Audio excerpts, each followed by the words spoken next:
सिद्धि की शादी के बाद वो ससुराल चली जाती है। पीछे रह जाती है भाभी रानी।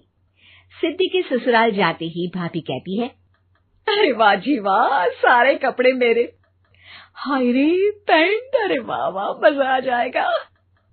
अरे ये सिद्धि की अलमारी के सामने खड़े होकर क्या बड़बड़ा रही है? जा जाकर देख मेहमानों को विदाई की मिठाई मिली कि नहीं।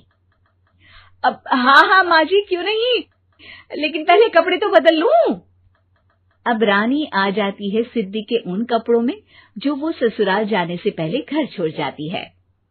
अरे रानी, कुछ दिन रुक जाती। अरे ये तो सिद्धि बिटिया को मैंने ही दिया था, बड़ा ही फबता था उस पर, तुझ पर तो कुछ खास नहीं लग रहा। अब वो ना मेरे सारे कपड़े गीले थे तो सोचा पहन लूं। वैसे भी सिद्धि को कौन सा भी पुराने आउटडेटेड कपड़ों को पहनना है। वैसे भी ये सूट तो मैंने तभी पहना था, वैसे खास है भी नहीं ये। हाँ ठीक है, लेकिन ना मेरी सिद्धि पर तो जमता था। सारे मेहमान चले जाते हैं और सिद्धि ससुराल से मायके पहली बार आती है। अपना घर, अपना कमरा, अपनी अलमारी।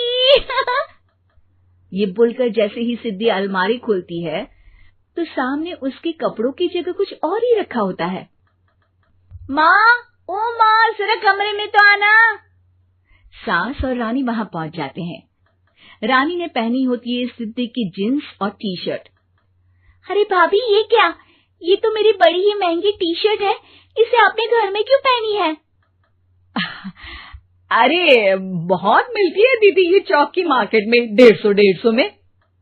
ओ भाभी प्लीज, ये एरोपोस्टल है, 2000 की एक टी शर्ट।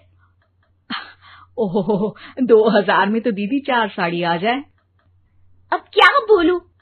भाभी, ये मेरी अलमारी में छोटू के कपड़े, तो मेरे कपड़े कहाँ हैं? मेरी अलमारी में?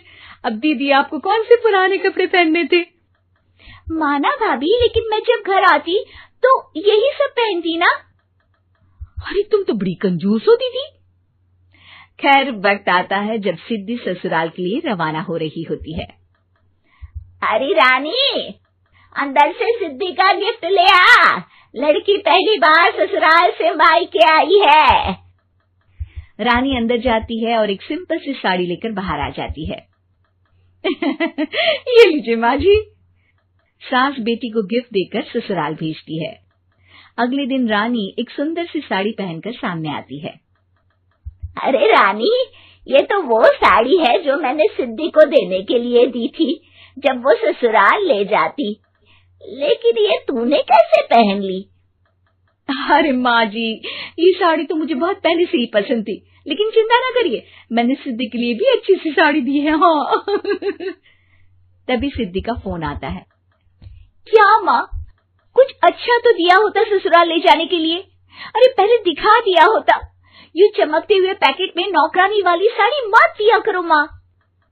अरे बेटे, वो तेरी भाभी ने ना गलती से उससे पैकेट बदल गया। हाँ, मैं कल ही तेरे भाई के हाथ से तेरा वाला पैकेट भेज दूंगी।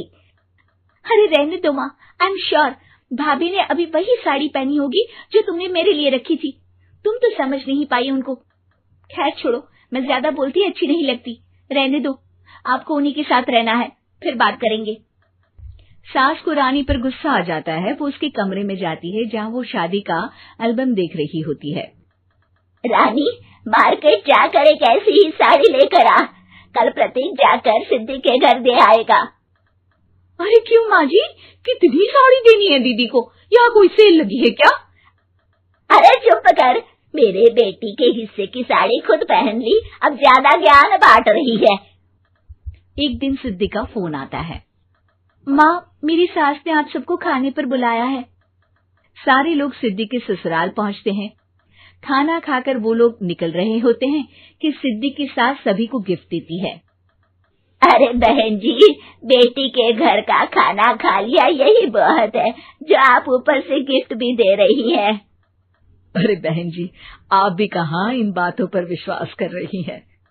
सास सभी को गिफ्ट देती है, लेकिन रानी को जो साड़ी देती है वो अजीब सी हरे रंग की लाल रंग के बड़ी छाप वाली होती है।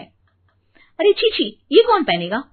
सासू माँ को तो जरी वाली इतनी सुंदर, और मेरे लिए ये नौकरानी वाली। अरे भाभी, दरअसल मैं जब भी घर आती थी आप वापसी में ऐसी ही साड़ी देती थी ना, तो माँ ने सोचा कि आपको आपकी पसंद की ही साड़ी क्यों ना दी जाए।